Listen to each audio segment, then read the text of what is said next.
Well, before we get started, I really want to step back just a minute and not just talk about the Midlands, but kind of talk about 2014 from when we started in early November till now. And I think the evaluation from the coaching staff is that we made really good progress across the board at all weights.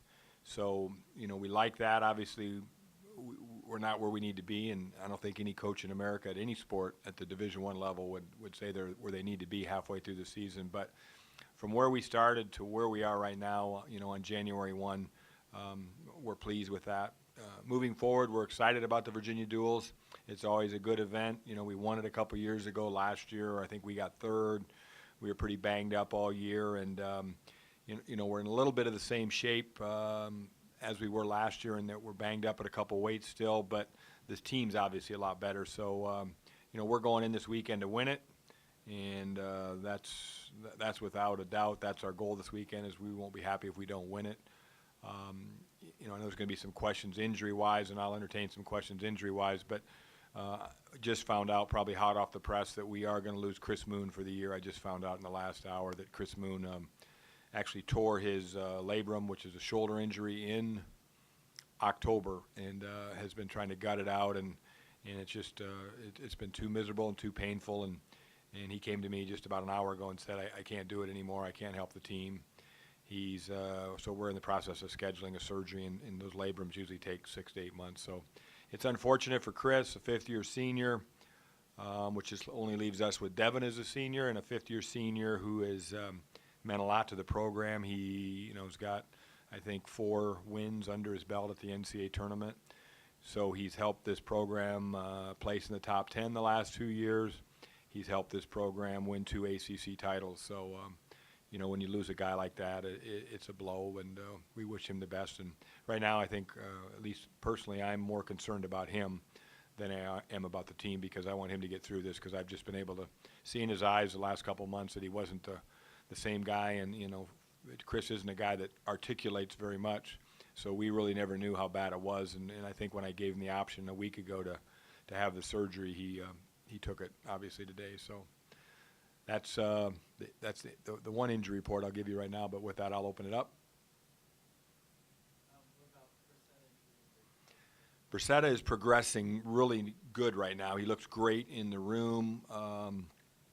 We're going to err on the side of safety just because he's so important to this team in the ACC run, and I do believe if he gets hot and continues to progress, I think he can make a real statement nationally. I think sky's the limit with him at 157. That's how good he is, and that's how good I feel he's going to be. So I'm not going to put an exact time frame on it. I know he'll be ready to go by February 1st with no setbacks, maybe as early as next weekend. But our plan is not to weigh him in and wrestle him this weekend. Epperly's good to go, 100%. Like I said, that was more of a precautionary deal. Gable, I feel Gable's going to be ready to go. We're going to make a decision today. We have a 3:30 workout with him. We're going to evaluate him, but he's been progressing nicely. So maybe our plan at Midlands, even though I think he could have went that second day at Midlands, we would have probably had to shoot him up, drug him, whatever they do to you, to get him to go that second day. But he's going to be ready to go this weekend. I really feel he's going to be ready to go. So maybe our plan last week of resting him on the last day was a good thing. So.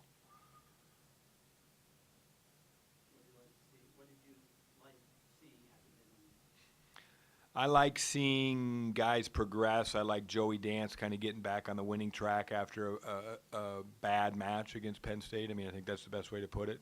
Kevin Nordstrom at 133, if I go up the line, really made great progress. He's cracked the top 20 in the rankings for the first time consistently in all polls. So getting a 5th place at Midlands was big. I feel like he can go with anybody right now. Obviously, Devin Carter wasn't, completely at full strength, but he lost to a real good guy. And we're never worried about Devin if he's healthy, and he's healthier now than he's been since last December. He continues to get healthier, and we were nursing an ankle injury before Midlands, but we've had a great 7 or 8 days of practice, and if you let Devin Carter train 7 or 8 days, he can move mountains. Mastriani's going in the right direction. 57, 65 with those young guys. They need to pick it up for us this weekend. Gable and Epperly are on the mend. Jared Hout, I think he's getting better. He didn't have a great Midlands, and Ty Walls continues to soar. So that's the quick version of all 10 weights. Talking about you guys finished up the tournament schedule, now you pretty much are dual meets from here on out to the end of the year. How does the mentality change starting this weekend? Maybe give us a preview of the Arizona State and Kent State duels. This weekend's really the thing I like about the Virginia duels is it's 2 days in a row, just like when we get to the end of the year with the NCAA tournament, we have to go 3 days in a row, but it's 2 days in a row. They got to weigh in 2 consecutive days. They get an extra pound the next day.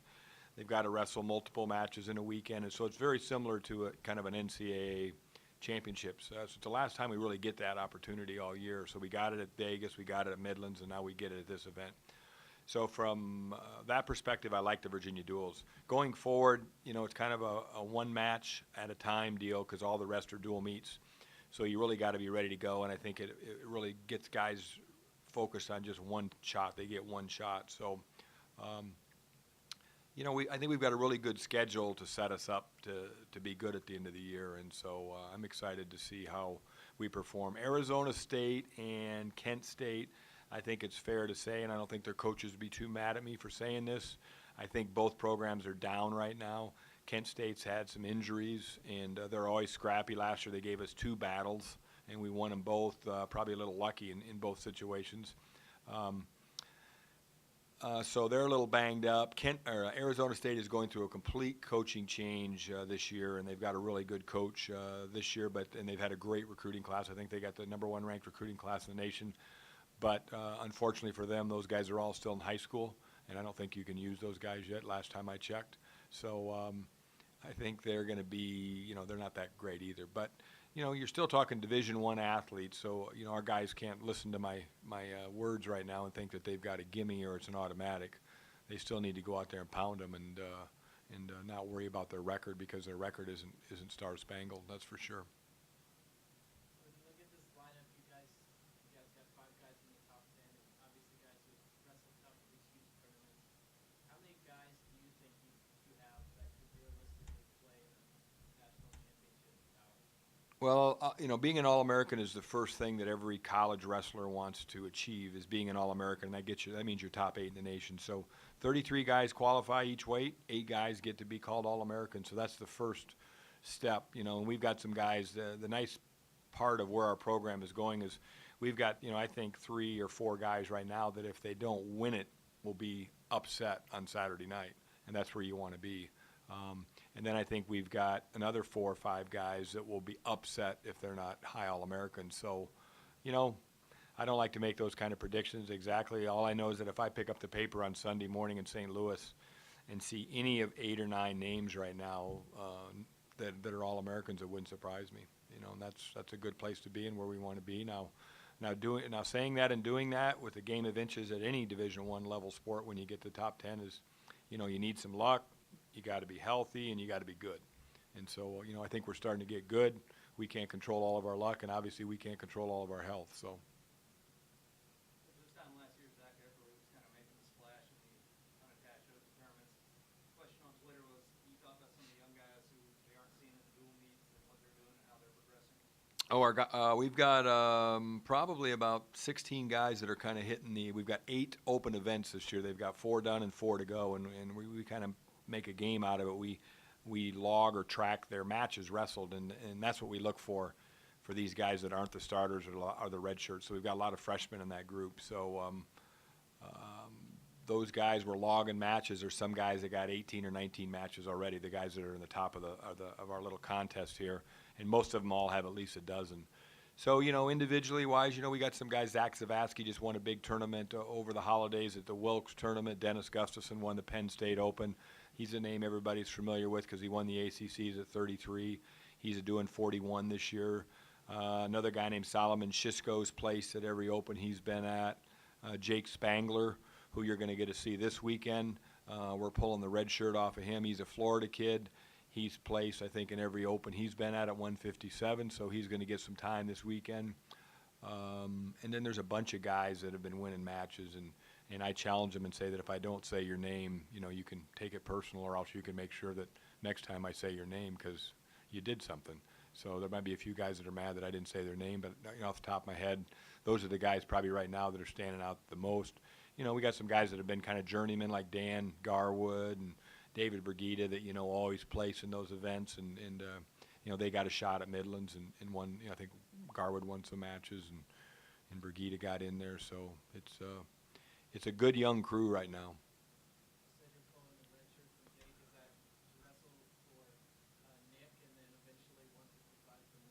Well, 165, we've got some options, and I think Jake Spangler's going to be in the mix there. He's going to be a small 165, but, we've got some guys. We need to step up and see who wants to be the man at 165. It sounds good, doesn't it? Who wants to be the man?